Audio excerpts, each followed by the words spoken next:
What happens when you finally stop running and there's nowhere left to hide? Ethan had everything people usually chase: a decent job, a small apartment in the city, friends who thought he was doing fine, but inside, his mind was never quiet. The moment he woke up, the noise began.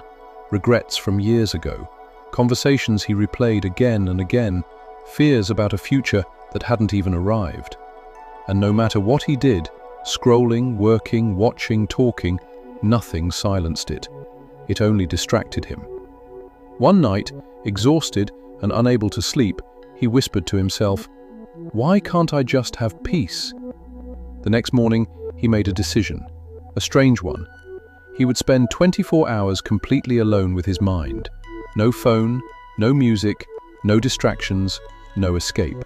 Just him and whatever was inside. Hour 1 to 3, silence turns loud. At first, it felt calm, too calm. He sat in his room, staring at the wall. The silence felt almost peaceful. But then, slowly, the thoughts returned, louder than ever. "You're wasting your life. You should have done more. You're already behind." Ethan shifted uncomfortably. He tried to ignore them, but without distractions, the thoughts didn't fade. They multiplied. Hour 4 to 8, the mind attacks. He stepped outside, hoping a walk would help.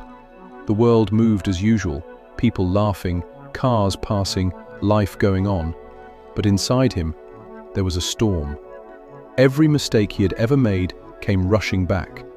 Moments he wanted to forget replayed like a broken film. He felt trapped. For a moment, he reached for his pocket, his phone. Then he stopped. "No," he said softly. "I said no escape." But the price of that decision was heavy. Hour 9 to 15, the breaking point. By evening, the weight became unbearable. His chest felt tight. His thoughts were no longer just noise, they were overwhelming. "You're not enough. You never were. You never will be." Ethan sat on the edge of his bed, hands on his head. "I can't do this," he whispered. For the first time, he understood something terrifying. He had spent years running from his mind, because deep down, he was afraid of it. And now, there was nowhere left to run. Tears filled his eyes. It almost broke him. Hour 16 to 20, something changes. But something unexpected happened. Not suddenly, not dramatically, slowly. Exhausted from fighting, Ethan stopped resisting.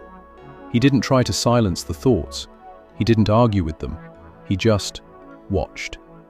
The thoughts came, and instead of reacting, he let them pass, like clouds. For the first time, he noticed something strange. The thoughts weren't staying. They were moving. Hour 21 to 23, the realization. Late at night, he sat by the window. The city lights flickered in the distance. His mind was still active, but different, quieter. Not because the thoughts disappeared, but because he stopped believing every single one of them. A thought would appear. "You're a failure." And instead of reacting, he simply noticed it and let it go. That's when it hit him. A realization so simple, yet so powerful. I am not my thoughts. I am the one who sees them. Hour 24, peace. As the sun began to rise, Ethan sat in complete stillness. No struggle, no resistance, no fear. His mind wasn't empty, but it was no longer controlling him. For the first time in years, he felt peace. Not because the world changed, but because his relationship with his mind changed. Sometimes, the only way to find peace is to stop running from the storm inside you. Because the moment you face your mind, you realize it was never your enemy.